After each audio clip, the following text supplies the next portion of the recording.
Fora TV. The world is thinking. I want to talk about Islam for a moment because I think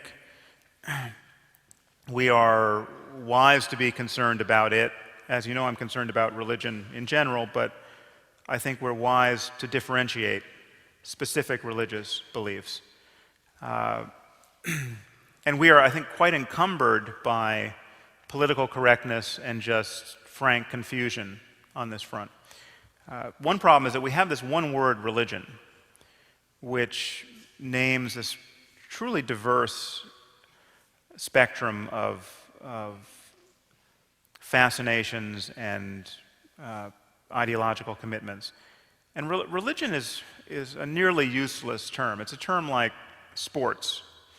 Now, there are sports like badminton, and there are sports like Thai boxing. Okay, and they have almost nothing in common apart from breathing.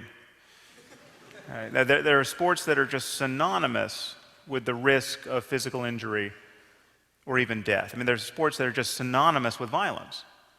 Now, if you get injured playing badminton, you're just embarrassed.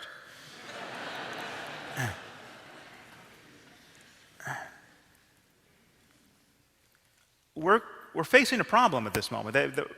There is, I'm happy to say, a religion of peace in this world, but it's not Islam. Okay. To call Islam a religion of peace, as we hear ceaselessly reiterated, is completely delusional. Now, Jainism actually is a religion of peace. Jainism is the core principle of Jainism is nonviolence. Gandhi got his nonviolence from the Jains. The crazier you get as a Jain, the less we have to worry about you. Okay. It is. This is. I mean, Jain extremists are actually they are paralyzed by their pacifism. Jain extremists just they can't take their eyes off the ground when they walk lest they step on an ant.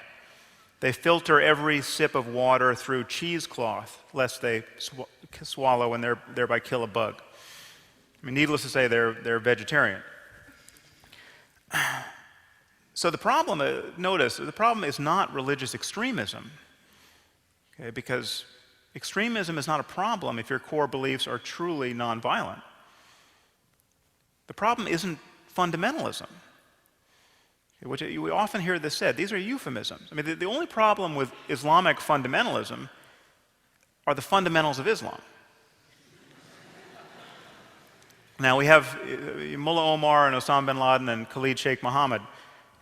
These guys agree about the nature of reality and how to live within it. And the problem is they are giving a very plausible version of the faith. Osama bin Laden is not the Reverend Jim Jones of the Muslim world. It would be wonderful if he were, but the problem is he is giving a truly straightforward version of Islam, and you really have to be an acrobat to figure out how he's distorting the faith. Now, if these guys were Jains or Buddhists or Amish or Quakers, it would be patently obvious how they were distorting their religion. I mean, in fact, their behavior would be unintelligible. Okay? It is not obvious by the light of Islam, and this is just a fact we have to speak honestly about. And no one should be speaking more honestly about this and more volubly about this than moderate Muslims. Moderate Muslims have to find some way to grapple with this fact. But to say that Osama bin Laden is David Koresh